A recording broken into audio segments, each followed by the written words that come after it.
I agree with that. Abby, I want you to weigh in. I mean, this is what you talk about all the time. I want you to weigh in on this. And Dutch actually said it, which is the accurate statement is Margaret Sanger was all about racism. This was a racial thing that happened.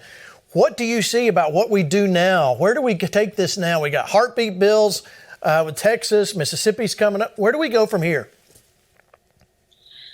Well, I mean, I think that we need to stay engaged. Number one, I mean, we all need to know what's going on. You know, we've got something huge happening at the Supreme Court on December 1st. We need to all be praying for that. And I mean, praying daily.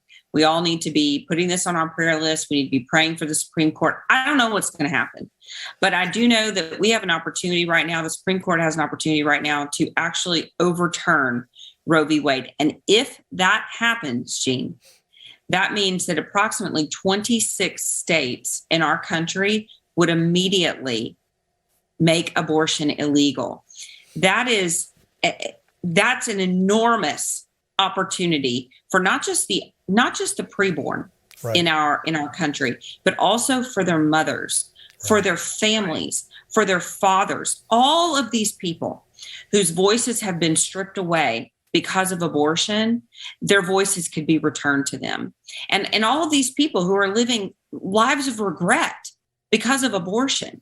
Abortion doesn't just affect the preborn child. That's right. You know, I believe that Satan's last stand is going to be an attack on the family. And abortion is just decimating our families right now. And so we need to really be praying for these Supreme Court justices who are going to be considering the Dobbs case. Look, I've said this all the time. I think I've said it here on this show. For whatever reason, many times when we have a pro-life president in the White House, you know, we say, I think a lot of times we sort of become complacent. And people of faith, Christians and pro-lifers, we sort of just, you know, say, well, we dust our hands off and we say, well, we did our job, right? We've got our guy in office and now we've done our work and that's that. That is not it, okay? Right. Because abortion's not going to be ended right. from the White House. Abortion's not happening in the White House. Abortion's not happening in the halls of Congress. It's happening in our local communities. It's happening to women that we worship with.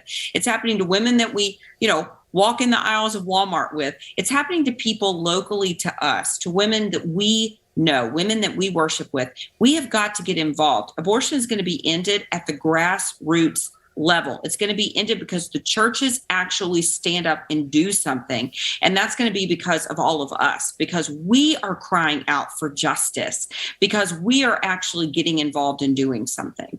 Yeah, I agree so heartily there, Abby. And let me just say right here, I have to say this every time we have approached this subject.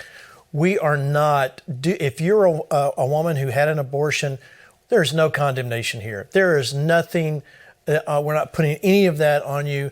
In fact, we have a telephone number. If you want someone to pray with you, if you're getting convicted about what happened, you want to pray with a licensed prayer minister, there's a prayer number right there you can call, and someone will be there to answer your call and pray with you about it.